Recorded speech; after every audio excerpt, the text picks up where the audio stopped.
November 11, 1995 America Washington ஸ்டேட்ல இருக்கக்கூடிய வேக்கூவர் அப்படின்ற ஒரு நகரம். 5 கார்னர்ஸ் அப்படின்ற ஒரு இடம் இருக்கு. அது ஒரு பெரிய கிரவுண்டு. அதுல பெருசா புல்லுலாம் முளைச்சு கிடக்கும். அதுக்கு பின்னாடி ஒரு காடு மாதிரி இருக்கும். அது பயங்கர இருட்டா இருக்கும். நைட்டு நேரத்துக்கு மேல யாருமே உள்ளார போக மாட்டாங்க. இந்த இருட்டுக்குள்ள ஒரு பொண்ணுடைய அலறல் சத்தம் கேக்குது. கூடவே ஹெல்ப் ஹெல்ப் அப்படின்னு சொல்லி கத்துறாங்க. இப்ப இந்த சத்தம் பாத்தீங்கன்னா அந்த கிரவுண்டுக்கு பக்கத்தில் இருக்கக்கூடிய ஒரு வீட்டுக்குள்ள இருக்கவங்களுக்கு கேக்குது. உடனடியாக அவங்களுடைய போன் எடுத்து 911க்கு கால் பண்ணி, எங்க வீட்டு பக்கத்துல ஒரு காலி கிரவுண்ட் இருக்கு, அதுல பெருசா நிறைய புல்லுலாம் முளைச்சு கிடக்கும், அதுக்குள்ள இருந்து யாரோ ஒரு பொண்ணு ஹெல்ப் ஹெல்ப் அப்படின்னு சொல்லி கத்துற மாதிரியான ஒரு சத்தம் எங்களுக்கு கேக்குது, நீங்க சீக்கிரமா வாங்க அப்படின்னு சொல்றாங்க. இந்த கால் வந்த அடுத்த சில செகண்ட்ஸ்ல மறுபடியும் இன்னொரு வீட்டுல இருந்து ஒரு கால் வருது. அவங்களும் இதே விஷயத்த தான் சொல்றாங்க. எங்க வீட்டு பக்கத்துல இருக்கக்கூடிய அந்த கிரவுண்ட்ல யாரோ ஒரு பொண்ணு கத்துற சத்தம் கேக்குது, சீக்கிரம் வாங்க அப்படின்னு சொல்றாங்க. இந்த ரெண்டாவது கால் வர அந்த சமயத்தெல்லாம் போலீஸ் ஆபீசர்ஸ் ஆல்ரெடி கிளம்பிட்டாங்க. இப்ப இந்த கால் அந்த ஏரியாவுக்கு போறாங்க. பயங்கரமான இருட்டு.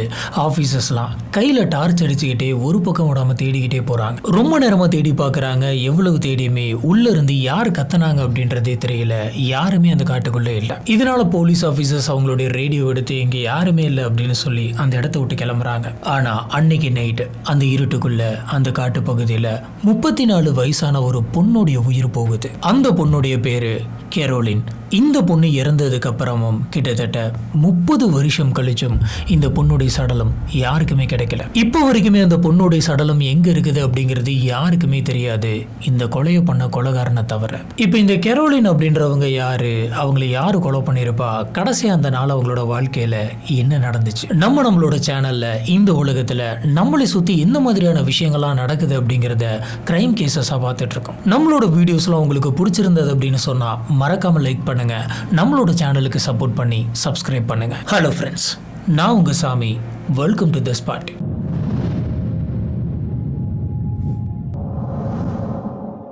இப்போ நம்ம ஆரம்பத்தில் பார்த்த அந்த சம்பவம் நடக்கிறதுக்கு முன்னாடி, அதாவது அதே நாள், ஆனால் அதுக்கு முன்னாடி சாயந்தரம் என்ன நடந்துச்சுன்னு பார்க்கலாம். நவம்பர் 11, 1995 வேன்கோவரில் ஒரு பார் இருக்கு. ஓமர்ஸ் ஸ்ட்ரீக் ஹவுஸ் அண்ட் லான்ச் அப்படின்றது அந்த பாருடைய பேர். வெளியில இருந்து பார்த்தா அது ஒரு சாதாரண ரெஸ்டாரண்ட் மாதிரியும் ஒரு நார்மலான பார் மாதிரி தான் தெரியும். ஆனால் உள்ள நுழைஞ்சா கதையே வேற. மங்கலான லைட்ஸ், ஸ்மோக் ஸ்மெல்லு, பார் கவுண்டர்ல கிளாஸஸ், போல் டேபிள், சத்தமா பிளே ஆகிற மியூசிக்ஸ் அப்படின்னு சொல்லி உள்ளார நிறைய இருக்கும். எல்லாருமே இந்த பாரை ஸ்னோ மார்ஸ் அப்படின்னு சொல்லி நிக்நேம் வச்சு கூப்பிடுவாங்க. இந்த பாருக்குள்ள எக்கச்சக்கமான கடத்தல்காரங்களாம் வருவாங்க. அவங்க இந்த போதை மருந்து மாத்திரையெல்லாம் மாத்திப்பாங்க. இப்படிப்பட்ட மோசமான டீலிங்கும் இந்த பாருக்குள்ள நடக்கும். அதுக்கு ரொம்பவே ஃபேமஸான ஒரு பார். இப்படி இருக்கக்கூடிய பார்ல ஒரு பொண்ணு தனியா உட்காந்துருக்காங்க. அவங்களோட முகத்துல கண்ணீரா இருக்கு. யாரு கூட ஒருத்தவங்க கிட்ட சண்டை போட்டுட்டு தான் இந்த பாருக்கு வந்திருக்காங்க. பார் கவுண்டர்ல உட்காந்துருக்காங்க. ட்ரிங்க் ஆர்டர் பண்றாங்க. ஒரு பாட்டில் வருது, குடிக்கிறாங்க. மறுபடியும் இன்னொரு ஸ்கார்ச் ஒன்று ஆர்டர் பண்றாங்க, திருப்பியும் குடிக்கிறாங்க. அங்க இருந்த டான்சிங் ஃப்ளோர்ல போயிட்டு டான்ஸ் ஆடுறாங்க. மறுபடியும் அழுகுறாங்க, திருப்பியும் குடிக்கிறாங்க. மறுபடியும் 2-3வது ரவுண்டை குடிச்சிட்டு மறுபடியும் அந்த டான்ஸ் ஃப்ளோர் போறாங்க. யாருன்னே தெரியாத ஒரு 3 பேர்த்து கூட டான்ஸ் ஆடுறாங்க. மறுபடியும் டேபிள் வராங்க, ட்ரிங்க் ஆர்டர் பண்றாங்க, குடிக்கிறாங்க. இப்படியே மாத்தி பண்ணிட்டே இருக்காங்க. கிட்டத்தட்ட அன்னைக்கு மட்டுமே பாத்தீங்கன்னா அவங்க 4 ஸ்கார்ச், ஒரு பியர் குடிச்சிருக்காங்க. அந்த பொண்ணு யார் அப்படிங்கிறது அங்க இருக்கிற யாருக்குமே தெரியாது. அந்த பொண்ணோட பேரு தான் கேரோலின். அவங்களுக்கு 34 வயசாகுது. ஒரு 5.5 அடி இருக்கக்கூடிய ஒரு பர்சன். கிட்டத்தட்ட 50 கிலோ பக்கம் தான் அவங்களோட வெயிட்டே இருக்கும். இப்படி இருக்கக்கூடிய ஒரு பர்சன் இந்த லெவலுக்கு குடிச்சிருக்காங்க அப்படின்னு சொன்னா அவங்களோட உடம்புல எந்த மாதிரியான ரியாக்ஷன் அது கொண்டு வரும் அப்படின்னு பாத்துக்காங்க. இப்ப இது மட்டும் தானா அப்படின்னு கேட்டீங்கன்னா அது மட்டும் கிடையாது. கொஞ்ச நாளைக்கு முன்னாடி தான் அவங்களுக்கு கார்ல ஒரு விபத்து நடந்துச்சு. அந்த விபத்துல இவங்களுக்கு கொஞ்சம் அடிபட்டு இருந்தது. அந்த வலி தெரியாம இருக்கணும் அப்படிங்கிறதுக்காக அவங்க வலி மாத்திரை எடுத்துக்கிறாங்க. இப்ப டாக்டர் சொன்ன அந்த வலி மாத்திரையோடைய டோஸ் பத்தாததுக்கு இவங்க குடிச்ச அந்த டோஸ் எல்லாமே மிக்ஸ் ஆகி அவங்களோட தலையை கூட தூக்க முடியாத அளவுக்கு போதைக்கு அவங்க போறாங்க. கேரோலின் கொஞ்சம் கூட நிமிர முடியாத அளவுக்கு பயங்கரமா குடிச்சிட்டு படுத்திருக்காங்க. இப்ப இவங்க பண்ற இந்த விஷயங்கள், இதுவரைக்குமே இவங்க பண்ண விஷயங்கள் எல்லாத்தையுமே அந்த பாருடைய ஒரு மூலையில் இருக்கக்கூடிய ஒரு டேபிள்ல உட்காந்து ஒரு நபர் பார்த்துக்கிட்டு இருந்தான். இந்த நபர் அந்த பாருடைய ரெகுலர் கஸ்டமர். இப்போ ஒரு பவுன்சர் அந்த நபர்கிட்ட போயிருக்காரு. போன அந்த சமயத்துல அவன் சிரிச்சுக்கிட்டே, அங்க பாரு அந்த பொண்ணு எவ்வளவு பயங்கரமா குடிச்சிருக்கா, கண்டிப்பா இன்னைக்குள்ள அந்த பொண்ணு ஏதோ ஒரு பிரச்சனையில மாட்ட போகுது அப்படின்னு சிரிச்சுக்கிட்டே சொல்லியிருக்கான். இப்போதைக்கு இந்த நபர் பார்ல ரெகுலரா குடிச்சிட்டு இருக்கக்கூடிய ஒரு கஸ்டமர் தான். இந்த நபருடைய பேரு டென்னிஸ். உண்மையாலுமே இந்த நபர் யார் அப்படின்னு தெரிஞ்சா நீங்களே பயங்கரமா ஷாக் ஆவீங்க. இந்த கேஸுடைய பாதிக்கு மேல இந்த நபர் யார் அப்படிங்கறத பார்க்கலாம். ஃபர்ஸ்ட் கெரோலின் யார் அப்படின்றத பார்க்கலாம். அக்டோபர் 2, 1961 போர்ட்லாண்ட் ஆரிகன்ல இவங்க பிறக்குறாங்க. இவங்களுடைய அப்பா பேரு டெல்மர், அம்மா பேரு நான்சி. சின்ன வயசுல இருந்து இவங்க நல்லபடியா படிக்கிறாங்க, வளர்றாங்க, நல்லபடியா ஒரு வேலைக்கும் போறாங்க. இவங்க போர்ட்லாண்ட் மிலிட்டரி இண்டக்ஷன் சென்டர்ல லீடு ஹெல்த் டெக்னீஷியனா வேலை பார்த்துட்டு இருக்காங்க. கிட்டத்தட்ட 10 வருஷமா அவங்க அந்த வேலை பார்த்துட்டு இருக்காங்க. அவங்க கூட இருக்கக்கூடிய கொலீக்ஸ் எல்லாமே என்ன சொல்லுவாங்கன்னா, அவங்க ரொம்ப ரொம்ப டிசிப்ளினான ஒரு பர்சன், ஒரு நாள் கூட லீவ் போட்டது கிடையாது, எல்லாத்தையுமே ரொம்ப ப்ராப்பரா பண்ணுவாங்க. மொத்தத்தில் அவங்க ரொம்ப ரொம்ப ரெஸ்பான்சிபிளான ஒரு பர்சன் அப்படின்ற மாதிரி சொல்றாங்க. இவங்களோட லைஃப்பை பார்த்தீங்க அப்படின்னா ஏற்கனவே இவங்களுக்கு ஒரு கல்யாணமா இருக்கு. அந்த கல்யாணத்து மூலியமா இவங்களுக்கு ஒரு பெண் குழந்தையும் பிறக்குது. ஆனா கெரோலினுக்கு அந்த லைஃப் வந்துட்டு பெருசா நீடிக்கல. அந்த ரிலேஷன்ஷிப் வந்து பிரேக்கப் ஆகுது. அங்கிருந்து இவங்க சிங்கிள் மதரா தன்னோட குழந்தைய பார்த்துக்கிட்டு இருந்தாங்க. இப்படியே போய்கிட்டு இருந்த இவங்களோட லைஃபுக்குள்ளதான் டான் கில்பெரி அப்படின்ற ஒரு நபர் வராரு. அந்த நபரும் கெரோலினுடைய லைஃப் மாதிரியே தான். அவரும் ஏற்கனவே ஒரு பொண்ணை வந்து கல்யாணம் பண்ணி இருந்திருக்காரு. அது மூலியமா அவங்களுக்கு ஒரு பொண்ணு பிறந்திருக்கு. ஆனா அந்த ரிலேஷன்ஷிப் ஒழுங்கா போல அப்படின்றதுனால பிரேக்கப் ஆயிடுது. இப்ப இவரோட பொண்ணும் இவரு கூட தான் தனியா வளர்ந்துட்டு இருக்கு. இப்படி இவங்க 2 பேர்த்தோட சிச்சுவேஷனும் சிமிலரா இருக்க, நம்ம 2 பேரும் சேர்ந்து கல்யாணம் பண்ணிக்கலாம் அப்படின்ற மாதிரி இவங்க 2 பேரும் யோசிக்கிறாங்க. இப்ப இவங்க 2 பேருமே பிளான் பண்றாங்க. பிளான் பண்ணி 1990 கல்யாணம் பண்ணிக்கிறாங்க. இவங்களோட ப்ரீவியஸ் மேரேஜ்னால கிடைச்ச அவங்களோட பொண்ணும், இவருடைய ப்ரீவியஸ் மேரேஜில் கிடைச்ச அவங்களோட பொண்ணும், இவங்க 2 பேரும் மொத்தம் 4 பேரும் சேர்ந்து ஒரே குடும்பமா ஒரு வீட்டில் வாழ ஆரம்பிக்கிறாங்க. இப்படியே கொஞ்சம் கொஞ்சம் நாட்கள் போகுது, மாசங்கள் போகுது, வருஷங்கள் போகுது. 2 பேருக்குள்ள சின்ன சின்ன மிஸ் அண்டர்ஸ்டாண்டிங்ஸ், சின்ன சின்ன சண்டைகள்லாம் வருது. இது எல்லாமே வழக்கமா வரக்கூடிய அந்த சண்டைகள் தான் சில சமயம் ஆர்கியூமெண்ட்ஸ் ரொம்ப பெருசாகவும் மாறுது. இப்போ கெரோலின் அவங்களோட ஃப்ரெண்ட்ஸ் கிட்ட என்ன சொல்லியிருக்காங்க அப்படின்னு பார்த்தீங்கன்னா, நான் இந்த ரிலேஷன்ஷிப்பை என் பண்ணக்கூடாது அப்படின்னு நினைக்கிறேன். இவங்க கிட்ட இருந்தும் டைவர்ஸ் வாங்கணும் அப்படின்ற எண்ணம் எனக்கு இல்லை.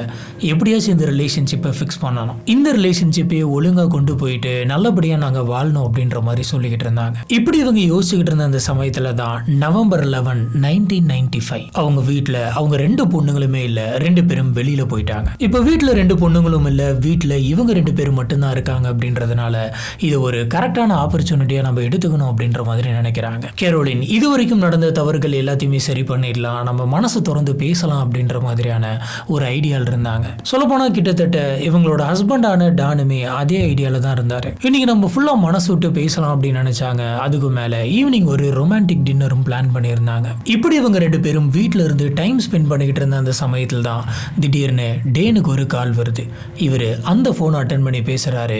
லைனில் இருக்கிறது இவருடைய பிரதர். இவர் என்ன சொல்கிறாரு அப்படின்னு பார்த்தீங்கன்னா, நான் வீட்டில் ஒரு பார்ட்டி வச்சிருக்கேன், நீ வந்தன்னா ஜாலியாக நம்ம செலிப்ரேட் பண்ணிட்டு போகலாம் அப்படின்னு சொல்கிறாரு. இதை கேட்ட டேன் வந்துட்டு சரி போயிட்டு வந்துடலாமா அப்படின்ற மாதிரி யோசிக்கிறாரு. இதுக்காக கெரோலின் கிட்ட நான் டக்குன்னு அந்த ஹவுஸ் பார்ட்டிக்கு போயிட்டு ஒரே ஒரு ரவுண்ட் மட்டும் குடிச்சிட்டு டக்குன்னு வந்துடுறேன் அப்படின்னு சொல்கிறாரு. கெரோலின் இதை கேட்டு ஒரே யோசனையிலே இருக்காங்க. டான் வந்து ஒன்றும் பிரச்சனை இல்லை, நான் டக்குன்னு வந்துடுறேன்னு அவரோட கார் எடுத்துக்கிட்டு அவங்க பிரதரோட வீட்டுக்கு போகிறாரு. ஒரு ரவுண்டு குடிச்சுனா மறுபடியும் வந்துடுறேன் அப்படின்னு சொன்ன அவருக்கு 1 ரவுண்டு 2 ரவுண்ட் ஆகுது, 2 ரவுண்டு 3 ரவுண்ட் ஆகுது, 4-5 ரவுண்டுக்கு மேலே போயிட்டு அவர்னால கொஞ்சம் கூட எந்திரிக்கவே முடியல. இந்த சமயம் இப்படியே நம்ம தனியாக கார் ஓட்டிட்டு வீட்டுக்கு போகிறது அப்படிங்கிறது ரொம்ப ரொம்ப கஷ்டம். அப்படிங்கிறதுனால அவர் அங்கேயே இருந்துடலாம் அப்படின்னு முடிவு பண்ணுறாரு. இந்த விஷயத்த கெரோலின் கிட்ட இன்ஃபார்ம் பண்ணிடலாம் அப்படிங்கிறதுக்காக இவரோட வீட்டுக்கு கால் பண்ணியிருக்காரு.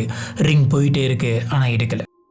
சரி, கெரோலின் என் மேலே கோவத்தில் இருப்பா போல இருக்கு, நம்ம ஆன்சர் மிஷினில் நம்மளோட வாய்ஸை பதிவு பண்ணி அனுப்பலாம் அப்படின்னு சொல்லி அந்த ஆன்சர் மிஷினில் நான் ஓவராக குடிச்சிட்டேன், எப்படி இப்படி பண்ணேன்னு எனக்கே தெரியல, இப்போ நான் இந்த நிலைமையில வர முடியாது, அதனால நான் நாளைக்கு காலையில் வரேன் அப்படின்ற மாதிரி சொல்கிறாரு. இந்த மெசேஜ் வந்துட்டு அந்த ஆன்சர் மிஷினுக்கு போகுது. ஆனால் அவங்க வீட்டில் இருக்கக்கூடிய அவங்க ஒய்ஃப் இந்த விஷயத்தை கேட்கல. சொல்லப்போனால் இதுக்கு மேலே அவங்க கேட்கவே முடியாது. ஏன்னா அந்த சமயமே கெரோலின் வீட்டில் இல்லை. கொஞ்ச நேரத்துக்கு முன்னாடி அங்கே என்ன நடந்திருக்கு அப்படின்னு பார்த்தீங்கன்னா, கெரோலின் இவர் வருவாரு அப்படின்னு சொல்லி ரொம்ப நேரம் வெயிட் பண்ணி பார்த்துருக்காங்க. இதுக்கு மேலே இவர் வரவே மாட்டாரு, அங்கேயே செட்டில் ஆயிட்டாரு அப்படின்றது கொஞ்ச நேரத்துக்கு மேலே இவங்களுக்கு புரியுது. இதனால அவங்க பயங்கரமான கடுப்புல இருந்தாங்க. இந்த கடுப்புல என்ன பண்றது அப்படின்னு தெரியாம மைண்ட் வந்துட்டு ரொம்ப ஸ்ட்ரெஸ்ஸா இருக்கு அப்படின்னு சொல்லி அவங்களோட கார்க்கு எடுத்துக்கிட்டு, அதாவது 1991 டொயோட்டோ கேமரி கார், இந்த காரை ஸ்டார்ட் பண்ணிட்டு அங்க இருந்து கிளம்புறாங்க.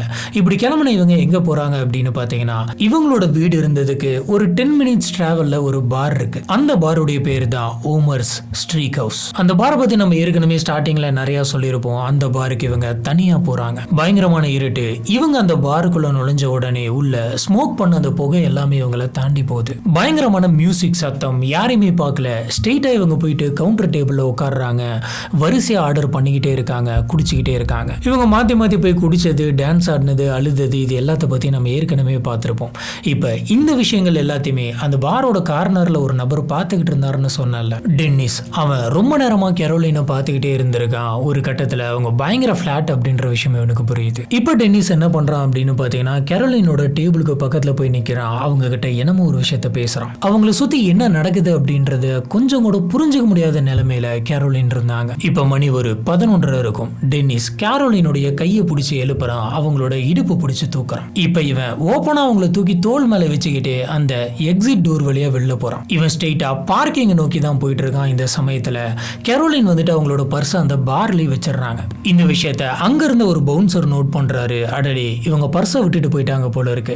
சரி, நம்ம போயிட்டு கொடுக்கலாம் அப்படின்றதுக்காக இந்த நபரை வேக வேகமா வெளியில போறாரு. பார்க்கிங் லாட்டுக்கு போறாரு. இப்படி போனப்ப இவர் ஒரு விஷயத்த பாக்குறாரு. அது என்ன அப்படின்னு பாத்தீங்கன்னா, டென்னிஸ் இவங்களை தூக்கிக்கிட்டு அவனோட ட்ரக்குக்குள்ள தூக்கி வைக்கிறான். இதுக்கப்புறம் அவனுடைய ட்ரக்கை ஆன் பண்றான். அந்த ட்ரக் அங்க இருந்து கிளம்புது. இந்த விஷயத்த அந்த பவுன்சர் அப்ப பாத்திருக்காரு. இதுதான் எல்லாருமே கெரோலினை பார்த்த கடைசி தருணம். இதுக்கு மேல யாருமே அவங்கள பார்க்கல. இப்ப next day Sunday morning November 12, 1995 Don கில்பர்லி அவரோட பிரதர் வீட்ல இருந்து எந்திரிக்கிறாரு. பயங்கரமான ஹேங் ஓவரா இருந்திருக்கு. எந்திரிச்ச உடனே வீட்டுல கெரோலின் வந்துட்டு தனியா இருப்பா. கண்டிப்பா என் மேல பயங்கரமான கோவத்தில் இருப்பா. உடனடியாக அவளை போயிட்டு நம்ம சமாதானப்படுத்தணும் அப்படின்னு சொல்லி அவரோட கார் கீ எடுத்துக்கிட்டு கார் ஸ்டார்ட் பண்ணி வேகமா அவரோட வீட்டுக்கு போறாரு. இப்படி வீட்டுக்குள்ள போயிட்டு அவர் நுழையிறாரு. கதவை ஓபன் பண்றாரு. உள்ள போகும்போது கேரோலின் ஐ எம் சாரின்னு சொல்லிட்டே போறாரு. ஆனா இவருக்கு எந்த ஒரு ரிப்ளையும் வரல. இவர் பெட்ரூம்குள்ள போயிருந்திருக்காரு. பெட்ரூம்குள்ள போய் பார்த்தப்ப பெட்ஷீட், பில்லோ எல்லாமே ப்ராப்பரா அடுக்கி வச்சிருந்தது. யாருமே அங்க தூங்குன மாதிரி தெரியல. அப்படின்னா நைட்டு கெரோலின் நீங்க தூங்கலையா அப்படின்ற மாதிரி யோசிக்கிறாரு. இப்பதான் அவர் கிச்சன் போயிருக்காரு. கிச்சன்ல இருந்து வர அந்த சமயத்துல அந்த ஆன்சர் மிஷினை பாக்குறாரு. அதுல ரெட் கலர் லைட் எரியுது. அதாவது ஒரு நோட்டிபிகேஷன் வந்திருக்கு அப்படின்ற மாதிரியான லைட். இன்னும் இந்த மெசேஜை கெரோலின் வந்துட்டு ஆன் பண்ணி கேட்கல அப்படின்னு சொல்லி உடனடியாக அவர் வீட்டுக்கு வெளியில போறாரு. வெளியில போயிட்டு பார்க்கிங்க பார்த்திருக்காரு. பார்த்தப்ப உள்ள கேரோலினுடைய கார் வந்துட்டு இல்ல. உடனே இவருக்கு என்ன தோணுது அப்படின்னு பாத்தீங்கன்னா, சரி இதை நம்ம பண்ணதுனால நம்ம மேல இருந்த கடுப்புல எதனாச்சும் ஒரு ஃப்ரெண்டு வீட்டுக்கு போயிட்டா போல இருக்கு, நம்மளுக்கு புரிய வைக்கணும் அப்படின்ற மாதிரி எதனாச்சும் யோசிச்சிருப்பாங்க போல அப்படின்ற மாதிரி யோசிச்சுட்டு இவர் அங்கேயே இருக்காரு. சரி, எப்படி இருந்தாலும் வீட்டுக்கு வருவா, நம்ம எதனாச்சும் சமாதானப்படுத்திக்கலாம் அப்படின்ற மாதிரி அதை பத்தி நிறைய யோசிச்சுக்கிட்டு இருக்காரு. ஆனா சாயந்தரம் ஆகியுமே கெரோலின் வீட்டுக்கு வரல. வெயிட் பண்ணி இவர் பார்த்துருக்காரு. நைட்டே ஆகுது. ஆனால் நைட்டும் கெரோலின் வீட்டுக்கு வரல. என்ன ஆனாலும் கெரோலின் நைட்டு வீட்டுக்கு வந்திருக்கணும். ஏன்னா அடுத்த நாள் அவங்களுக்கு ஒர்க் இருக்கு. கண்டிப்பாக நைட்டுக்கு வந்தால் தான் மார்னிங் ரெடி ஆகிட்டு அவங்க ஒர்க்குக்கு கிளம்ப முடியும். அவங்களோட ஐடி கார்டில் ஆரம்பிச்சு எல்லா திங்ஸுமே வீட்டுக்குள்ளே தான் இருக்கு. இப்போ இந்த விஷயத்தை யோசிச்சு பார்த்த டானுக்கு இப்போ தான் பயம் வர ஆரம்பிக்குது. கெரோலின் இது வரைக்கும் இந்த மாதிரி பண்ணதே கிடையாது. எவ்வளோ கோவமாக இருந்தாலும் நம்மகிட்ட சொல்லிடுவாங்க, ஃபோனாச்சு பண்ணி திட்டுவாங்க, எதுவுமே நடக்கல, ஏதோ ஒரு மாதிரி பயமாக இருக்கே அப்படின்னு யோசிக்கிறாரு. அது மட்டும் இல்லை, வெளியில போன அவங்களோட பொண்ணுங்க 2 பேரும் அன்னைக்கு இவரு கூட தான் இருந்தாங்க. அவங்களுடைய பொண்ணுங்களை பார்க்காமலும் இது வரைக்கும் கெரோலின் இருந்ததே கிடையாது. இப்ப அடுத்த நாள் ஆகுது, விடியுது, காலையில 6 மணி ஆகுது. கெரோலின் வீட்டுக்கு வரல. அவங்களோட கம்பெனியில அன்னைக்கு இவங்க ஒர்க்குக்கு வரல, இவங்க வந்து ப்ராப்பரா ரிப்போர்ட் பண்ணல அப்படின்றதுனால அந்த கம்பெனியில கெரோலின் கூட இருக்கக்கூடிய கோ ஒர்க்கர்ஸ் எல்லாம் இவங்களுக்கு கால் பண்றாங்க. கால் பண்ணி என்னாச்சு, ஏன் வரல அப்படின்ற மாதிரி கேட்கறாங்க. கெரோலின் 10 வருஷமா அங்க இருக்கிறாங்க. அன்னெசரியா ஒரு நாள் கூட லீவ் போட்டதில்லை. அப்போ அவங்க ஆபீஸுக்கும் போலியா என்னாச்சு அப்படின்ற மாதிரி யோசிச்சவருக்கு ரொம்பவே பயமா இருந்தது. இதனால இவரு கால் பண்ணி அவங்க பிரதர் கிட்ட இந்த விஷயத்த சொல்றாரு. இப்போ உடனடியாக அவங்களோட பிரதர் கார் எடுத்துட்டு வராரு. இவரும் சரி அவங்க பிரதரும் சரி 2 பேரும் அந்த ஊர்ல இருக்கிற ஒரு இடம் விடாம எல்லா இடத்தையுமே தேட ஆரம்பிக்கிறாங்க. கெரோலினுடைய ஃப்ரெண்ட்ஸ் வீடு, ரிலேட்டிவ்ஸ் வீடு, அவங்க வழக்கமா போயிட்டு வரக்கூடிய இடங்கள் எல்லா இடத்துலையுமே தேடுறாங்க.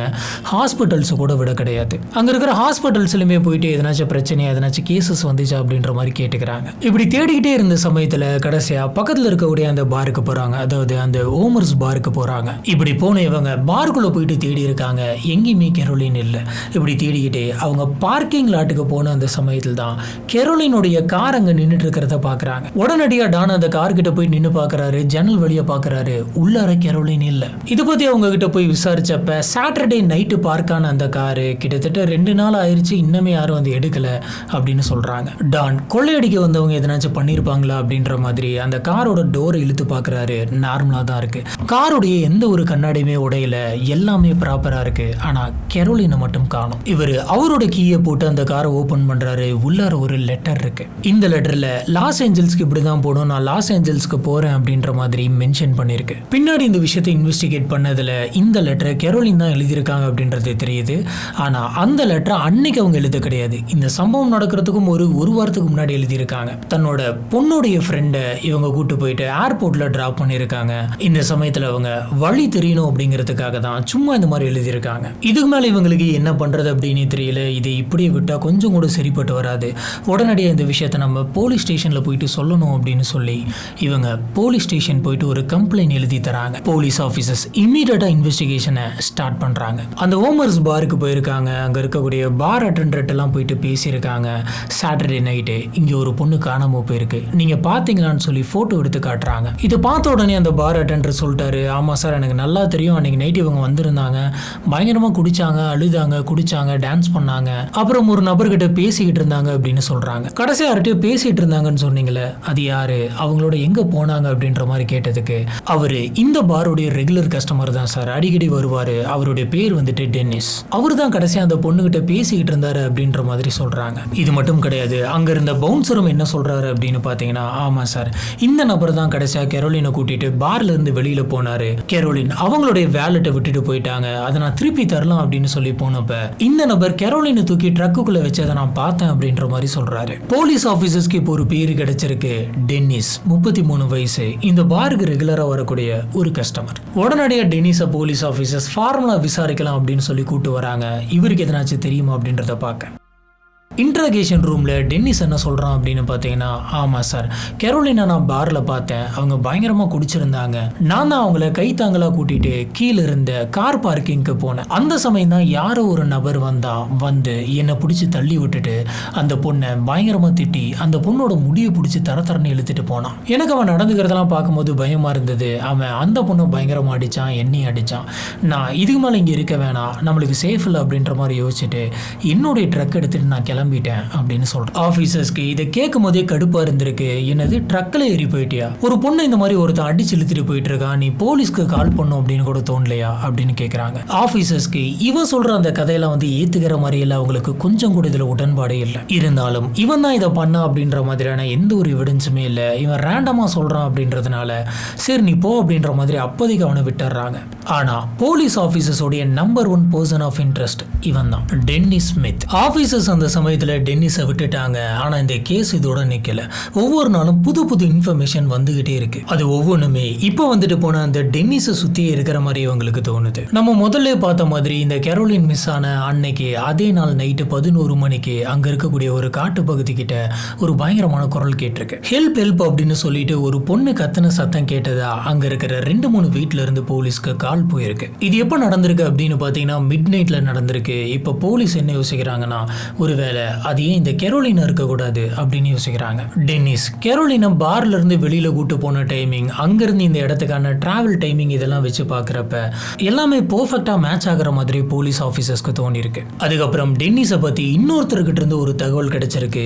இது ஒரு ஐ விட்னஸ். இந்த 7-Eleven கடையில் ஒர்க் பண்ணக்கூடிய ஒரு நபர் வந்து டென்னிஸை பார்த்துருக்காங்க. டென்னிஸோட ஷர்ட்ல வந்துட்டு ரத்தகரை இருந்திருக்கு. இப்போ இந்த ஒர்க் பண்ற நபர் டென்னிஸை பார்த்து என்னது இது ரத்தம் மாதிரி இருக்கு அப்படின்னு கேட்டதுக்கு, ஆமா பார்ல ஒரு சின்ன சண்டை நடந்துருச்சு, அதனால தான் இப்படி ஆயிருச்சு அப்படின்னு சொல்லியிருக்கான். இப்போ இவங்க கொடுத்த இன்ஃபர்மேஷன் படி பார்ல உண்மையாலுமே சண்டை நடந்துச்சு அப்படின்றத தெரிஞ்சுக்கிறதுக்கு போலீஸ் ஆஃபீஸர்ஸ் பார்ல போயிட்டு விசாரிச்சிருக்காங்க. இதுக்கு பார்ல இருந்த அந்த பவுன்சர்ஸ் எல்லாம் அந்த மாதிரி எந்த விதமான சண்டையும் நடக்கல அப்படின்னு சொல்றாங்க. கூடவே அதுக்கு அடுத்த நாள் டென்னிஸ் இங்க வந்திருந்தாரு. அதாவது நவம்பர் 12 சண்டே. வழக்கமா டென்னிஸ் வந்தாருன்னா என்னென்ன பண்ணுவார் அப்படிங்கிறது எங்களுக்கு தெரியும், ஏன்னா அவரு இந்த பாரோடைய ரெகுலர் கஸ்டமர். ஆனா அன்னைக்கு அவரோட ஆக்டிவிட்டி கம்ப்ளீட்டா டிஃபரெண்டா தான் இருந்தது. அவரு ரொம்பவே பதட்டமா இருந்தாரு. இவரு அந்த பாரோடைய பவுன்சரை கூப்பிட்டு, அன்னைக்கே நான் சொன்னல கண்டிப்பா அவங்க ஏதோ ஒரு பிரச்சனையில மாட்டிப்பாங்கன்ட்டு, இப்போ உண்மையாலுமே அவங்க ஏதோ ஒரு பிரச்சனையில மாட்டிக்கிட்டாங்க போல இருக்கு அப்படின்ற மாதிரி சொல்றோம். அடுத்ததா டென்னிஸோட ஃப்ரெண்டு கிட்ட ஒரு விஷயத்த ஷேர் பண்ணியிருக்கான். அவங்க கிட்ட என்ன சொல்லியிருக்கான் அப்படின்னு பார்த்தீங்கன்னா, பார்ல நான் ஒரு பொண்ணை பார்த்தேன், அந்த பொண்ணு பெருசா எனக்கு எந்த விதமான எதிர்ப்புமே தெரிவிக்கல. அன்னைக்கு நைட்டு அந்த ட்ரக்ல அந்த பொண்ணு கூட நான் ஒன்னா இருந்தேன், பிசிக்கல் ரிலேஷன்ஷிப்ல இருந்தேன் அப்படின்னு சொல்றான். ஆனா இதுக்கப்புறமா அவங்கள டிராப் பண்ணலாம் அப்படின்னு நினைச்ச அந்த சமயத்துல திடீர்னு ஒரு நபர் வந்து எங்களை பயங்கரமாக திட்டிட்டு முடியை பிடிச்சி தரன்னு இழுத்துட்டு போயிட்டான் அப்படின்ற மாதிரி சொல்லியிருக்கான். இப்படி ஒவ்வொருத்தங்ககிட்டையும் அவனே வாலண்டியராக போயிட்டு ஒவ்வொரு விஷயங்கள் சொல்லிக்கிட்டு இருந்திருக்கான். எல்லா சமயமும் ஒரே மாதிரி கதையை சொல்ல கிடையாது. ஒவ்வொரு சமயமும் கதையில் ஏதோ ஒரு சின்ன சின்ன விஷயத்த அவன் மாற்றிக்கிட்டே இருக்கான். இப்படியே விட்டால் சரிப்பட்டு வராது, நம்ம மேற்கொண்டு இந்த கேஸை விசாரிக்கணும் அப்படின்னு சொல்லி யோசிச்ச போலீஸ் ஆஃபீஸர்ஸ் ஸ்ட்ரெயிட்டாக டென்னிஸோடைய ஒர்க் பிளேஸ் போகிறாங்க. ஒர்க் பிளேஸில் இருக்கக்கூடிய அவனுடைய ட்ரக்கை வந்துட்டு பார்க்குறாங்க. ட்ரக்கை ஓப்பன் பண்ணி சந்தேகப்படுற மாதிரி எதனாச்சும் இருக்குதா அப்படின்ற மாதிரி பார்த்துட்டு இருக்காங்க. இந்த சமயத்தில் ட்ரக்கோடைய பேக் சீட்டில் எரிஞ்சு போன மாதிரியான ஒரு பெரிய ஓட்டை இருக்கு. உடனடியாக போலீஸ் ஆஃபீஸர்ஸ் டென்னிஸ் கிட்ட என்னாச்சு, ஏன் இப்படி இருக்கு அப்படின்னு கேட்டதுக்கு தெரியாம நான் இந்த மாதிரி சிகரெட்டை வச்சுட்டேன், அதனால அது அப்படியே எரிஞ்சிருச்சு அப்படின்னு சொல்றான். உடனே ஆஃபீஸர்ஸ் உன்னோட ட்ரக்கை நாங்கள் கொஞ்சம் இன்வெஸ்டிகேட் பண்ண வேண்டியது இருக்கு, அதனால உன்னோட ட்ரக்கை ஸ்டேஷன்ல விட்டுட்டு போ அப்படின்ற மாதிரி சொல்றாங்க. அதுக்கு டென்னிஸும் சரி அப்படின்னு சொல்றான். சொன்ன மாதிரி அவனோட ட்ரக்கை கொண்டு வந்து போலீஸ் ஸ்டேஷன்ல நிப்பாட்டுறான். போலீஸ் ஆஃபீஸர்ஸ் ட்ரக்கை ஓப்பன் பண்ணி பார்க்குறாங்க. பயங்கரமான ஷாக். ஏன்னா ட்ரக்ல நிறைய விஷயங்கள் மாறின மாதிரி இருந்திருக்கு. கீழே இருக்கக்கூடிய அந்த கார்பெட்ஸ் எல்லாம் மாறி இருக்கு. ட்ரக்கோட இன்டீரியரே கம்ப்ளீட்டா பளிச்சுன்னு கிளீன் பண்ண மாதிரி இருக்கு. சீட் கவருமே மொத்தமா மிஸ் ஆகுது. இதை பற்றி ஃப்ரெண்ட்ஸுங்க கிட்ட விசாரிச்சப்ப ஃப்ரெண்ட்ஸ் எல்லாம் வந்து என்ன சொல்லியிருக்காங்கன்னா, டென்னிஸ் என்கிட்ட இந்த லைசால் பிளைன்சோல் இந்த மாதிரியான விஷயத்தெல்லாம் வச்சு கிளீன் பண்ணா டிஎன்ஏ சாம்பிள்லாம் போகுமா அப்படின்னு கேட்டிருக்கான். எதுக்காக இந்த மாதிரி கேட்கணும் அப்படின்னா, கண்டிப்பா அந்த ட்ரக்குக்குள்ள இருக்கக்கூடிய சில டிஎன்ஏ எவிடன்ஸை இவன் அழிக்கணும் அப்படின்னு முயற்சி பண்ணியிருக்கான். அது மட்டும் கிடையாது, இன்னொரு ஃப்ரெண்டு இவனை கேஸ் ஸ்டேஷன்ல வச்சு பார்த்துருக்காங்க. அப்போ இவனோட ட்ரக்கு முழுசா சேரும் சகதியுமா அழுக்கா இருந்திருக்கு. உடனே இந்த ஃப்ரெண்டு வந்துட்டு என்ன கேட்டிருக்காருன்னா, எப்பயுமே உன்னோட ட்ரக்கை உன்னோட பேரண்ட்ஸோட வீட்டில் தானே வச்சு வாஷ் பண்ணுவேன், இன்னும் திடீர்னு வெளியில கொண்டு வந்திருக்க அப்படின்னு கேட்குறாங்க. அதுக்கு இவன் இல்ல சும்மா தான் வெளியில கொண்டு வந்து கிளீன் பண்ணா கொஞ்சம் டீப்பா கிளீன் ஆகும் அப்படின்றதுனால கொண்டு வந்தேன் அப்படின்ற மாதிரி சமாளிச்சிருக்கான். ஓகே, இப்போ ஃபாரன்சிக் டீம் வந்து இவன் கொடுத்துட்டு போன அந்த ட்ரக்குக்குள்ள இன்ச் பை இன்ச்சா சர்ச் பண்றாங்க. டென்னிஸ் கம்ப்ளீட்டா நம்ம கிளீன் பண்ணிட்டோம், ப்ளீச் போட்டு கெமிக்கல் சொல்யூஷன்லாம் ஊற்றி கிளீன் பண்ணிட்டோம், எதுவுமே கிடைக்காது அப்படின்னு நினைச்சுக்கிட்டு இருந்தான். ஆனா அவனுக்கே தெரியாம பல இடங்கள்ல ஃபாரன்சிக் டீமுக்கு ரத்த சாம்பிள்லாம் கிடைச்சிருக்கு. எங்கெங்க கிடைச்சிருக்கு அப்படின்னு பார்த்தீங்கன்னா, முக்கியமா அந்த காருடைய ஸ்டேரிங்லேயே கிடைச்சிருக்கு, டோருடைய ஹேண்டில் கிடைச்சிருக்கு, அன்னைக்கு டென்னிஸ் போட்டிருந்த வாட்சில் கூட கிடைச்சிருக்கு. ஃபாரன்சிக் எக்ஸ்போர்ட் வந்து இப்போ அந்த சீட் எடுத்து வச்சு டெஸ்ட் பண்ணி பார்க்குறாங்க. இப்படி டெஸ்ட் பண்ணி பார்த்ததுல இது சிகரெட்னால பட்டு எரிஞ்சு போன மாதிரி தெரியல, வேற ஏதோ ஒரு கெமிக்கலை ஊற்றி இதை எரிச்சு விட்டுருக்குறாங்க அப்படின்னு சொல்றாங்க. இது வரைக்கும் நமக்கு டென்னிஸ்க்கு 33 வயசு, அங்க இருக்கக்கூடிய பாருக்கு ரெகுலரா வரக்கூடிய ஒரு கஸ்டமர், இவ்வளவுதான் தெரியும். ஆனா போலீஸ் ஆஃபீஸர்ஸ் இந்த நபர் யார் அப்படின்ற ஒரு பேக்ரவுண்ட் செக் பண்றாங்க. அப்பதான் இந்த நபரை பத்தின பல விஷயங்கள் தெரிய வருது. இந்த டென்னிஸ்க்கு 9 வயசு இருக்கும் போதே ஏதோ ஒரு தப்பு பண்ணியிருக்கான். அப்பையில இருந்து இவனுக்கு அந்த கிரிமினல் ஹிஸ்டரி இருக்கு. ரொம்ப சின்ன வயசுல இருந்தே லாக்கு எதிரான பல விஷயங்களை இவன் கண்டினியூஸா பண்ணிக்கிட்டே இருந்திருக்கான். இந்த டென்னிஸ்க்கு அதே வாஷிங்டன்ல ஒரு அக்கா இருக்காங்க. அந்த அக்காவுடைய பேரு பேட்ரிஷியா. இவங்களுக்கு 29 வயசு ஆகுது. அவங்களுக்கு 5 வயசுல டஸ்டின் அப்படின்ற ஒரு பையனும் இருக்கு. ஜூன் 27, 1982 அந்த சின்ன பையன் தன்னோட அப்பாவோட கஸ்டடி விசிட்டுக்காக கிளம்புறான். அன்னைக்கு அந்த வீட்டுல யாருமே இல்ல. இந்த சமயத்துல டென்னிஸ் தன்னோட அக்காவை பாக்குறதுக்காக அந்த வீட்டுக்கு வர. அந்த வீக்கெண்ட்ல தான் அவங்களுடைய அக்கா இறந்து போறாங்க. அவங்களுடைய சடலம் அதே ஏரியாவில் கிடைச்சது. இந்த சம்பவம் நடந்தப்ப என்ன நடந்துச்சுன்னு தெரியல, யார் வந்திருக்காங்கன்னு தெரியல அப்படின்னு எல்லாருமே யோசிச்சுக்கிட்டு இருந்த சமயத்துல கரெக்டா இந்த சம்பவம் நடந்து ஒரு வாரம் கழிச்சு இந்த விஷயத்த நான் தான் பண்ண அப்படின்றத இவன் ஒத்துக்கிட்டு இருந்திருக்கான். தன்னோட சொந்த அக்காவை இவன் கொலை பண்ணியிருக்கான் அப்படின்ற விஷயம் எல்லாருக்குமே தெரிய வருது. பின்னாடி இந்த கேஸ் கோர்ட்ல நடந்துகிட்டு இருந்த அந்த சமயத்துல அவங்க அக்கா சாதாரணமா சாக கிடையாது, அவங்க அக்கா சாகிறதுக்கு முன்னாடி அவங்க கிட்ட தப்பா நடந்திருக்கான் அப்படின்னு தெரியுது. இவ்வளவு ஒரு கேவலமான மோசமான ஒரு விஷயம் அப்படின்னு பாருங்க. இதுக்காக அவனுக்கு ஆயுள் கால தண்டனை கிடைச்சிருக்கு. இவன் ஜெயில இருந்துகிட்டே இருந்திருக்கான். அந்த சமயத்துல சில லா படி இவனுக்கு பரோல் வந்துட்டு அப்ளை ஆயிருக்கு. கரெக்டா 10 வருஷம் ஜெயில இருந்ததுக்கு அப்புறமா பரோல்ல இவன் வெளியில வரான். இப்படி வெளியில வந்த அந்த நபர் எங்க போறான் அப்படின்னு பாத்தீங்கன்னா, அவனுடைய அப்பா அம்மா வீட்டுக்கு போறான். அதே வீட்டுல தான் அவனுடைய அக்காவுடைய பையனான டஸ்டினும் இருந்திருக்காரு. அதாவது டஸ்டினுடைய அம்மா இறந்து போனதுக்கு அப்புறமா டஸ்டினுக்கு எங்க போறது அப்படின்னு தெரியாம தன்னுடைய தாத்தா பாட்டியோட வீட்டுல வந்து வாழ்ந்துகிட்டு இருக்காரு. அதே வீட்டுல தான் அவங்க அம்மாவை கொலை பண்ண அந்த மாமாவும் வாழ ஆரம்பிக்கிறான். ஆனா கோர்ட் வந்து நோ கான்டாக்ட் ஆர்டர் அப்படின்ற ஒண்ணு கொடுத்திருந்தாங்க. அதாவது தன்னுடைய அக்காவோட பையனான இந்த டஸ்டின் கிட்ட நீ நெருங்கவே கூடாது அப்படின்னு சொல்லியிருந்தாங்க. ஆனா இந்த விஷயத்தை பத்தி யாருமே கண்டுக்கல. இவங்க 2 பேரும் ஒன்னா ஒரே வீட்டுல தான் இருந்தாங்க. தன்னுடைய அம்மாவை கொலை பண்ணது இவன் தான் அப்படின்றது தெரிஞ்சும் அந்த பையன் அப்ப அங்க இருந்தான். கொலை நடக்க நடக்கிற அந்த சமயத்தில் 5 வயசு, இவன் 10 வருஷம் ஜெயிலில் இருந்தான் அப்படின்னு சொன்னான். அந்த சமயத்தில் அந்த டெஸ்டினுக்கு 15 வயசு இருக்கும். இப்படி சில நாட்கள் போயிட்டு இருக்கு. இந்த சமயத்தில் தான் நவம்பர் 1995 கெரோலின் காணாம போன அந்த விஷயம் வந்துட்டு நியூஸ் பேப்பர்ஸ் எல்லாம் வருது. இந்த சமயம் தான் வீட்டில் இருந்த டஸ்டின் அப்படின்ற அந்த பையன் வீட்டில் இருந்த அந்த நியூஸ் பேப்பரை பார்க்குறான். இப்படி எடுத்து படிச்சுட்டு இருக்கும்போது கெரோலினுடைய மிஸ்ஸிங் கேஸ் இவனோட கண்ணுக்கு படுது. அந்த நியூஸை டீட்டெயிலாக படிச்சுக்கிட்டு இருந்த அந்த சமயத்தில் கடைசியா இந்த பொண்ணு டென்னிஸ் அப்படின்ற நபர் கூட தான் இருந்திருக்காங்க. அவன் கடைசியா இந்த பார்ல தான் பேசிக்கிட்டு இருந்தான் அப்படின்ற நியூஸை இந்த பையன் டஸ்டின் பார்க்குறான். இப்போ டஸ்டினுக்கு ஒரு விஷயம் கிளியரா புரிஞ்சிருது. அது வேற யாரும் கிடையாது, தன்னுடைய மாமா தான். அவரு தான் அடிக்கடி அந்த பாருக்கு போயிட்டு வருவாரு அப்படின்னு. இப்போ அதே நியூஸ் பேப்பர்ல நீங்க எங்கேயாச்சும் பாத்தீங்க அப்படின்னு சொன்னா எங்களுக்கு சொல்லுங்க அப்படின்னு சொல்லி டேனோடைய கான்டாக்ட் நம்பர் போட்டிருந்தது. அதை இந்த பையன் பார்க்கறான். உடனடியா டஸ்டின் டேனோட நம்பருக்கு கால் பண்றாரு. டேன் அந்த மொபைல் போன் பிக் பண்ணி பேசும்போது, நான் நியூஸ் பார்த்தேன், நியூஸ்ல உங்களோட ஒய்ஃப் வந்துட்டு கடைசியா டென்னிஸ் அப்படின்ற நபர் கூட பேசிட்டு இருந்ததா போட்டிருந்தது. எனக்கு அந்த டென்னிஸ் யார் அப்படின்னு தெரியும். அந்த டென்னிஸ் ரொம்ப மோசமானவன். சொல்ல போனா என்னுடைய அம்மாவை அவன் தான் கொலை பண்ணான். அதுவும் என்னுடைய அம்மா வேற யாரும் கிடையாது, அவனுடைய சொந்த சிஸ்டர் தான் அப்படின்றத சொல்றாங்க. இதை கேட்ட டானுக்கு இன்னுமே பயம் அதிகரிக்குது. ஏன்னா இது வரைக்கும் தன்னோட ஒய்ஃப் ஏதோ ஒரு இடத்துல உயிரோடு இருப்பா அப்படின்ற மாதிரி தான் அவர் நினைச்சுக்கிட்டு இருந்தாரு. ஆனா தன்னோட ஒய்ஃபான கெரோலின் கடைசியா ஒரு கொலைகாரன் கூட தான் பேசிக்கிட்டு இருந்திருக்காங்க அப்படின்ற விஷயம் தெரிஞ்ச உடனே கெரோலினுக்கு உண்மையாலுமே என்ன இருக்குமோ, இப்ப கெரோலின் உயிரோட தான் இருக்காளா அப்படின்ற அளவுக்கு இவர் பயப்பட ஆரம்பிக்கிறாரு. இந்த விஷயத்தை டான் வந்து போலீஸ் ஆபீசர்ஸ் கிட்ட சொல்ல போலீஸ் ஆபீசர்ஸ்க்கு ஏற்கனவே இவனோட ஹிஸ்டரி எல்லாமே தெரிய வந்திருந்தது. இந்த சமயம் போலீஸ் ஆபீசர்ஸ் அவங்களுடைய அப்ரோச்சை மாத்தணும் அப்படின்னு நினைச்சாங்க. மறுபடியும் டென்னிஸை இன்வெஸ்டிகேஷனுக்காக கூப்பிட்டாங்க. மரியாதையா என்ன நடந்துச்சு அப்படிங்கறத சொல்லு, அன்னைக்கு நீ உண்மையாலுமே என்ன பண்ண அப்படின்னு கேக்குறாங்க. இப்போ இவன் என்ன சொல்றான் அப்படின்னு பாத்தீங்கன்னா, ஆமா நான் தான் கெரோலினை ட்ரக்குக்கு கூட்டிட்டு போனேன். கூட்டிட்டு போயிட்டு ட்ரக்குக்குள்ளேயே வச்சு அவங்க கிட்ட நான் பிசிக்கல் ரிலேஷன்ஷிப்ல இருந்தேன், அவங்களோட சம்மதத்தோட தான் இருந்தேன். இப்படி ஒரு 45 நிமிஷம் போயிருக்கும். திடீர்னு அந்த சமயத்துல யாரோ ஒருத்தங்க ட்ரக்கை வந்துட்டு ஒட்டைக்கிற மாதிரி அடிக்கிற மாதிரி சத்தம் கேட்டுச்சு. திடீர்னு பார்த்தா ஒரு நபர் பயங்கரமா என்ன போட்டு திட்டிட்டு அடிச்சுட்டு கிட்ட வாரத்தில் திட்டி அந்த பொண்ணோட முடிய பிடிச்சி தரன்னு இழுத்துட்டு போனான். இவ்வளவுதான் சார் எனக்கு தெரியும் அப்படின்ற மாதிரி அந்த நபர் சொல்லியிருந்தான். உடனடியே போலீஸ் ஆபீசர்ஸ் என்ன பண்றாங்க அப்படின்னு பாத்தீங்கன்னா, இந்த கேஸ்க்கு சம்பந்தப்பட்டிருக்க அத்தனை பேர்த்தோடைய போட்டோஸையும் ஏற்கனவே கலெக்ட் பண்ணி வச்சிருந்தாங்க. இப்ப அந்த போட்டோஸ் அத்தனையுமே டென்னிஸ்க்கு முன்னாடி நிறுத்தி இந்த எல்லா போட்டோவையும் பாரு, அன்னைக்கு வந்து அந்த நபர் இந்த போட்டோல இருக்கக்கூடிய ஒரு நபரா அப்படின்னு கேட்குறாங்க. இப்போ டென்னிஸ் அந்த போட்டோஸ் எல்லாத்தையுமே ஒன்னா பார்த்ததுக்கு அப்புறம், சார் இந்த நபர் தான் அன்னைக்கு வந்து என்ன அடிச்சுட்டு போனாரு அப்படின்ற மாதிரி சொல்றான். இப்போ டென்னிஸ் கை காட்டின அந்த நபர் யாரு அப்படின்னு பார்த்தீங்கன்னா, அந்த நபர் வேற யாரும் கிடையாது, கெரோலினுடைய ஹஸ்பண்டான டான். டென்னிஸ் இந்த தடவை போலீஸ் இன்வெஸ்டிகேஷன்ல சொன்ன அந்த கதையை நோட் பண்ணியிருந்தாலும் தெரிஞ்சிருக்கும், அவன் இந்த சமயமும் அந்த கதையில சின்ன சின்ன விஷயங்களை ஆல்டர் பண்ணியிருக்கான். முதல்ல கூட்டிட்டு போயிட்டு இருக்கும்போது ஒரு நபர் வந்து அடிச்சு கூட்டிட்டு போனதா சொன்னா. அதுக்கப்புறம் அவங்க கிட்ட நான் தவறா நடந்துகிட்டேன், அந்த சமயத்தில் ஒருத்தன் வந்து கூட்டிட்டு போனான் அப்படின்ற மாதிரி சொன்னான். இப்போ நான் ட்ரக்குக்குள்ளேயே வச்சு அவங்க கிட்ட 45 நிமிஷம் தவறா இருந்தேன், அந்த சமயத்தில் ஒரு நபர் ட்ரக்கை உடைச்சிட்டு என்னை இழுத்துட்டு போனதா சொல்றான். இது எல்லாத்துலயுமே அவன் சொல்ற ஒரு காமனான விஷயம் என்ன அப்படின்னு கேட்டீங்கன்னா, இதுக்கும் எனக்கும் எந்த சம்பந்தமும் இல்லை, வேற யாரோ ஒரு நபர் தான் வந்து இதெல்லாம் பண்ணிட்டு போனா அப்படின்றது தான். இப்போ போலீஸ் ஆபீசர்ஸ்க்கு இவன் சொல்றது பொய் அப்படிங்கிறதும் தெரியுது. இவனுக்கு எதிரான எவிடன்ஸும் கலெக்ட் பண்ணியிருக்காங்க.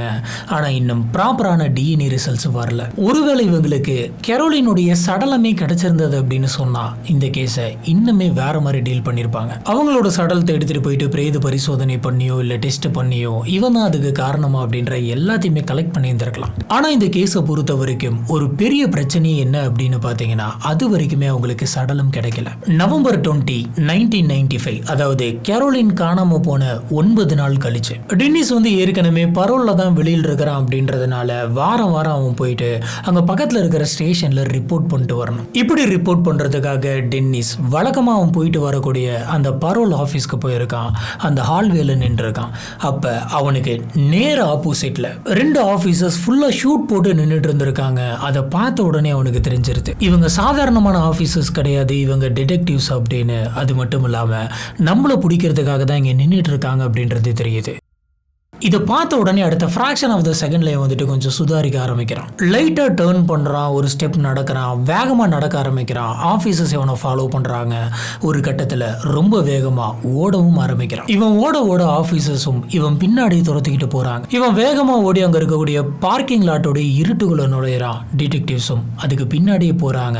ஒரு கட்டத்துல அவனை பிடிக்க முடியல, அவன் எங்கேயோ ஓடிட்டான். இதுக்கப்புறம் அடுத்த 14 மாசம் டென்னிஸ் தலைமறைவாவே இருந்தான். இந்த சமயம் தான் ஜூலை 1996ல ஒரு முக்கியமான ரிசல்ட் வந்தது. அது இதுக்கு முன்னாடி இவங்க கொடுத்திருந்த அந்த டிஎன்ஏ டெஸ்டோட ரிசல்ட். போலீஸ் ஆபீசர்ஸ்க்கு அந்த ட்ரக்கோட ஸ்டேரிங்ல இருந்து, இவனுடைய வாட்சில் இருந்து இந்த மாதிரி சில இடங்கள்ல இருந்து சில ரத்த சாம்பிள்ஸ்லாம் கிடைச்சிருந்தது. அது ஆபீசர்ஸ் பென்சில்வேனியா ஸ்டேட் யூனிவர்சிட்டிக்கு டெஸ்ட்டுக்காக அனுப்பி வச்சிருந்தாங்க. இது ஆபீசர்ஸ் மைட்டோகாண்ட்ரியா டிஎன்ஏ டெஸ்ட் எடுத்தாங்க. இந்த டெக்னாலஜி அந்த நாட்டில் இந்த கேஸுக்கு தான் ஃபர்ஸ்ட் டைம் யூஸ் பண்ணியிருக்காங்க. இந்த டெஸ்ட் எடுக்கிறதுக்கு பெண்களுடைய டிஎன்ஏ சாம்பிள் தான் எடுக்கணும். இதனால அவங்களுடைய அம்மாவோட டிஎன்ஏ சாம்பிளையும் அவங்களுடைய பொண்ணுடைய டிஎன்ஏ சாம்பிளையும் கலெக்ட் பண்ணி வச்சிருந்தாங்க. இப்ப அந்த டிஎன்ஏ சாம்பிளோட இவனோட வாட்சில் கிடைச்ச அந்த டிஎன்ஏ சாம்பிள், அந்த ஸ்டேரிங் வீல்ல கிடைச்ச அந்த டிஎன்ஏ சாம்பிள், அது எல்லாத்தையுமே எடுத்து மேட்ச் பண்ணி பார்த்தப்ப அவனோட ட்ரக்குக்குள்ள கிடைச்ச அந்த ரத்த துளிகள் கேரோலினோட தான் அப்படிங்கிறது 100% கன்ஃபார்ம் ஆகுது. இது வரைக்கும் டவுட்ல இருந்த போலீஸ் ஆபீசர்ஸ்க்கு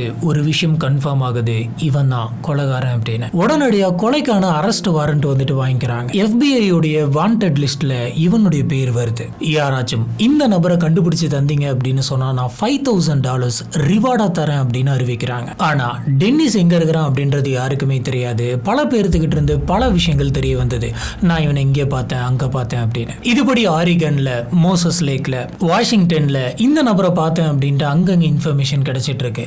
ஆனா ஒவ்வொரு தடவையும் அந்த இடத்துக்கு போலீஸ் ஆபீசர்ஸ் போறதுக்குள்ள அவன் அந்த இடத்த விட்டு ஓடிடுறான். இப்ப டென்னிஸால டென்னிஸ் அப்படின்ற பேரோடய வாழ முடியாது அப்படிங்கிறதுனால அவனை யாருன்னே தெரியாத ஒரு இடத்துக்கு போயிட்டு பேரை மாத்திக்கிட்டு வாழ ஆரம்பிக்கிறான். ஃபர்ஸ்ட் இவன் அவனோட பேரை ஸ்டீவன் தக்லஸ் அப்படின்னு மாத்திக்கிட்டு ஒரு இடத்துல வாழ்ந்துகிட்டு இருந்தான். இந்த ஸ்டீவன் தக்லஸ் அப்படின்ற அந்த பேர் வந்து ஜெயில இவன் கூட இருந்த அவனோட ஃப்ரெண்டோடைய பேரு. அந்த பேரை இந்த இடத்துல அவனோட ஃபேக் ஐடென்டிட்டியா யூஸ் பண்ணிக்கிட்டு வாழ்ந்துகிட்டு இருந்தான். இப்படி ஒரு 14 மாசம் ஓடுது. ஜனவரி 31, 1997 அன்னைக்கு ஒரு டிவி ஷோ எல்லா உண்மையையும் வெளியில கொண்டு வந்துச்சு. அமெரிக்காவில் ஒரு பிரபலமான டிவி ஷோ இருக்கு. அதுல இதுவரைக்கும் முடிக்கப்படாமல் இருக்கக்கூடிய unsolved mystery cases, crime cases, serial killing cases எல்லாத்த பத்தியுமே போடுவாங்க. இந்த ப்ரோக்ராம ஒரே டைம்ல மில்லியன் கணக்கான பீப்புள்ஸ் வந்துட்டு பார்ப்பாங்க. அன்னைக்குன்னு பார்த்து கெரோலினோட கேஸ் வந்து ஏர் ஆகுது. கெரோலினோடைய போட்டோ வந்துட்டு டிஸ்பிளே பண்றாங்க. அந்த கேஸை பத்தின டீடைல்ஸ் எல்லாம் சொல்றாங்க. இந்த மாதிரி கடைசியா அவங்க வீட்டுல கோச்சிட்டு பார் போயிருக்காங்க, கடைசியா டென்னிஸ் கிட்ட பேசியிருக்காங்க, அப்படி இப்படின்ற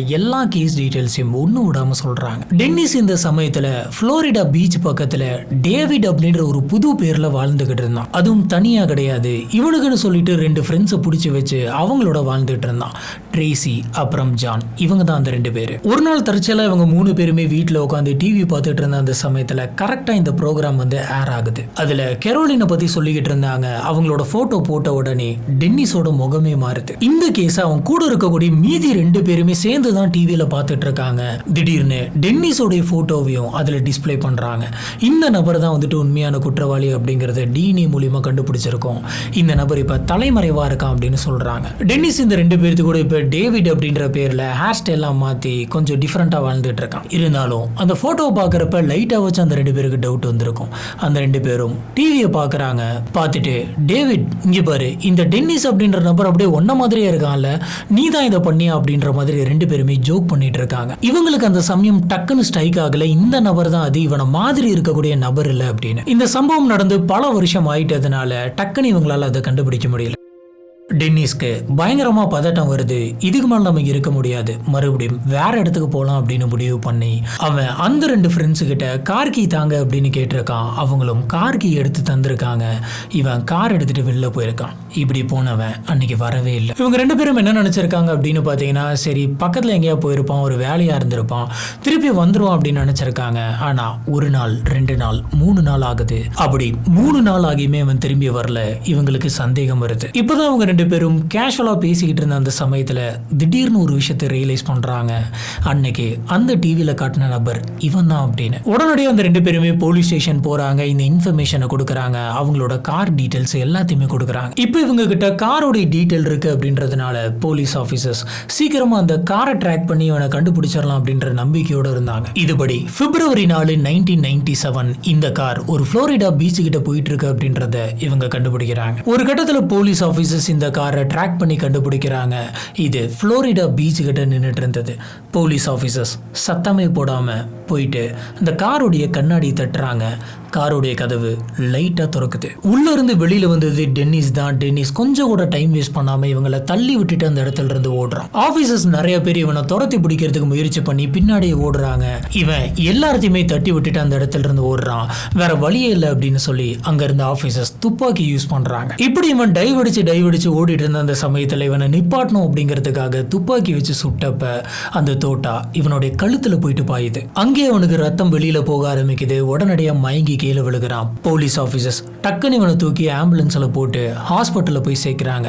ஐசியூ வார்டுல இவன் 2-3 நாள் இருந்தான். இந்த 2-3 நாள்ல இவன் 2 தடவை கான்சியஸ்னஸ் வந்துட்டு மறுபடியும் மயங்கிட்டான். டாக்டர்ஸ் கஷ்டப்பட்டு ரொம்ப போராடி இவனை காப்பாத்துறாங்க. ஹாஸ்பிட்டல்ல வச்சு இவனோட ஃபிங்கர் பிரிண்ட் எடுக்கிறாங்க.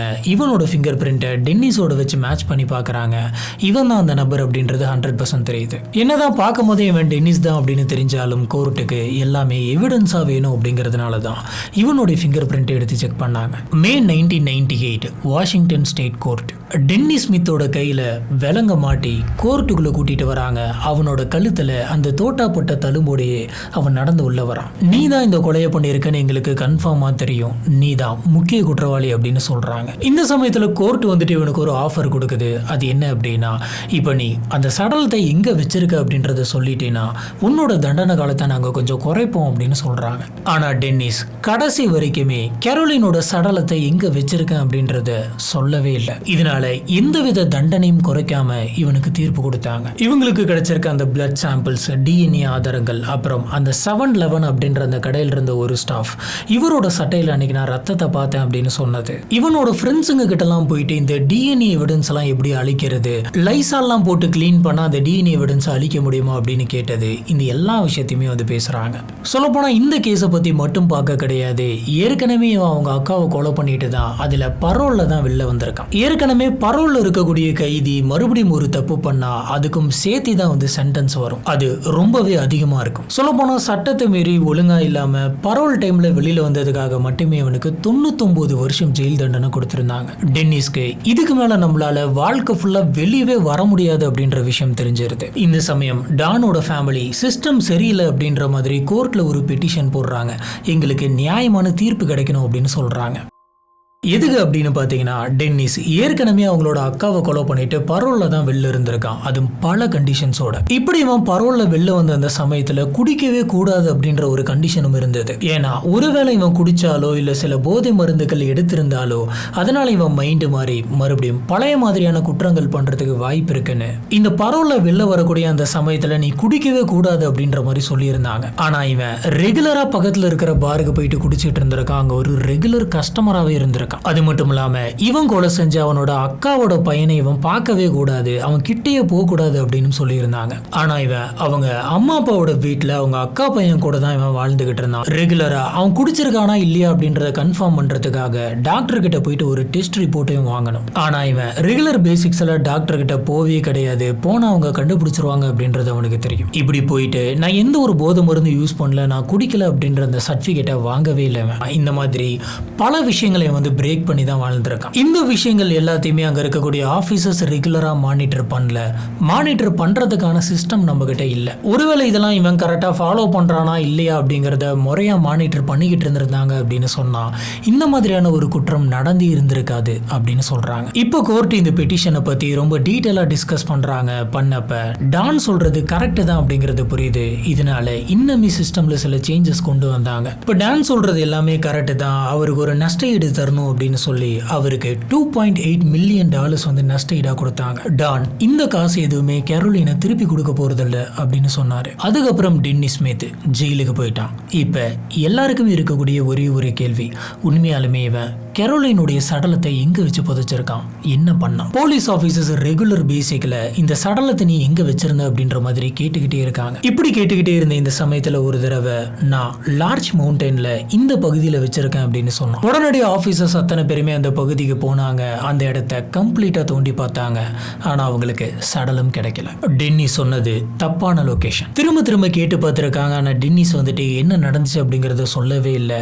நான் தான் கொலை பண்ண அந்த சடலத்தை அங்க வச்சிருக்கேன் அப்படின்றதையும் வெளியில சொல்லவே இல்லை. இப்படி இருக்க நவம்பர் 17, 2004 வாஷிங்டன் ஸ்டேட் ஜெயில விடிய காலையில 3:45 மணிக்கு வார்டன் வழக்கம் போல இன்ஸ்பெக்ஷனுக்கு ஒவ்வொரு செல்லா பார்த்துக்கிட்டே போயிட்டு இருந்திருக்காரு. அப்படி பார்த்தப்ப டென்னிஸ் அவனுக்கு தூங்குறதுக்காக கொடுத்திருந்த அந்த பெட்ஷீட்டை கழுத்துல போட்டு இறுக்கிக்கிட்டு இறந்து போயிருக்கான். இந்த பெட்ஷீட்டை எதுல மாட்டிக்கிட்டு இறந்து போயிருக்கான் அப்படின்னு பாத்தீங்கன்னா, அங்க காத்து வெளியில போறதுக்காக கொடுத்திருக்க அந்த வெண்ட்ல மாட்டி விட்டு கழுத்துல இறுக்கி இறந்திருக்கான். தன்னுடைய 42வது வயசுல டென்னிஸ் இறந்து போனான். அவன் கூடயே சேர்ந்து கெரோலினுடைய சடலம் எங்க அப்படின்ற விஷயமும் புதைஞ்சு போகுது. இன்னைக்காச்சும் ஒரு நாள் கெரோலினுடைய சடலம் கிடைக்கும், அதுக்கு ப்ராப்பரா நம்ம இறுதி சடங்கு பண்ணலாம் அப்படின்ற மாதிரி அவங்களுடைய மொத்த குடும்பமும் காத்துக்கிட்டு இருந்தது. ஆனா இதுக்கு மேல கிடைக்கும் அப்படின்ற நம்பிக்கை அவங்களுக்கு போயிடுது. அதனால அவங்களோட ஞாபகார்த்தமா ஒரு கல்லை வச்சு ஒரு மெமோரியல் ஒண்ணு கட்டினாங்க. இதுல இன்னொரு முக்கியமான விஷயத்தை நம்ம பார்க்கணும். கெரோலினுடைய ஃபேமிலியில் இருக்கிறவங்க டஸ்டினையும் தத்தெடுத்து வளர்த்த ஆரம்பிச்சாங்க. அதாவது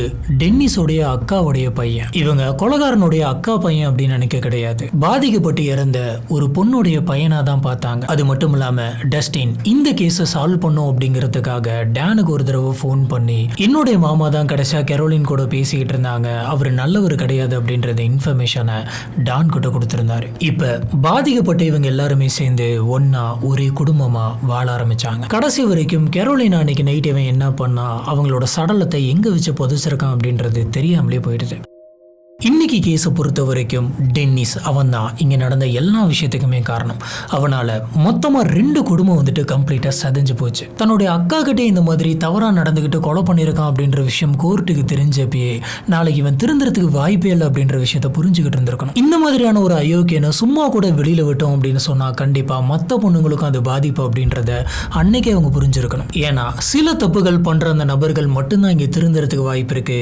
இவன மாதிரியான தப்பு பண்ணுற நபர்கள் கடைசி வரைக்கும் திருந்துறதுக்கு வாய்ப்பே கிடையாது. ஏன்னா இந்த மாதிரியான ஆட்களோட மண்டை ஃபுல்லா பாத்தீங்கன்னா அழுக்கு மட்டும்தான் இருக்கு. அதெல்லாம் கடைசி வரைக்குமே சுத்தமாகாது. கடைசி வரைக்கும் இவன மாதிரியான அயோக்கியனுங்களாம் திருந்தவே மாட்டானுங்க. இதுல எதுக்காக நீ உன்னோட அக்காவை கொலை பண்ண அப்படின்னு கேட்டதுக்கு இவன் சொன்ன காரணம் என்ன தெரியுங்களா? இவன் அந்த சமயமும் ஏதோ ஒரு தப்பு பண்ணிட்டு பரோல தான் வந்திருக்கான். இவனுடைய அக்கா இவனுக்கு அட்வைஸ் பண்ணிருக்காங்க, இந்த மாதிரிலாம் பண்ணாத, ஒழுங்கா ஜெயில இருந்துட்டு வெளியில வா, வெளியில உன்னோட லைஃபை மாத்திக்க, கொஞ்சமாச்சு திருந்தி நட அப்படின்ற மாதிரி அட்வைஸ் பண்ணிருக்காங்க. பாவம் அவனுடைய அக்கா, அவங்களுக்கு அந்த சமயம் தெரிஞ்சிருக்காது இவன் ஒரு லிவிங் பீயிங்கே கிடையாது அப்படின்னு. இந்த விஷயம் அவனுக்கு கோபத்தை ஏற்படுத்தினதுனால திரும்ப திரும்ப அவங்க பேசிக்கிட்டே இருந்தாங்க அப்படின்றதுனால கழுத்தறுத்து கொலை பண்ணிட்டேன் அப்படின்னு சொல்றான். ஆனா இதுல ஒரு முக்கியமான விஷயம், இவன் அவங்க கிட்ட தவறா நடந்துகிட்டு அவங்களை கொலை பண்ணியிருந்திருக்கான். இப்படிப்பட்ட நபர் திருந்துவான், வெளியில மத்த பொண்ணுங்க கிட்ட நியாயமா இருப்பான் அப்படின்னு கோர்ட்டு நினைச்சது தப்புன்னு தான் எனக்கு தோணுது. இதுதான் இன்னைக்கு நம்ம பார்க்க இந்த கேஸ். இந்த கேஸை பத்தி உங்களுக்கு என்ன தோணுது அப்படிங்கறத கீழே இருக்கக்கூடிய கமெண்ட் பாக்ஸ்ல மறக்காம ஸ்பாட் பண்ணுங்க. அங்க வச்சு இதை நம்ம டிஸ்கஸ் பண்ணலாம். நம்மளோட வீடியோஸ்லாம் உங்களுக்கு பிடிச்சிருந்தது அப்படின்னு சொன்னா மறக்காம லைக் பண்ணுங்க. நம்மளோட சேனலுக்கு சப்போர்ட் பண்ணி சப்ஸ்கிரைப் பண்ணுங்க.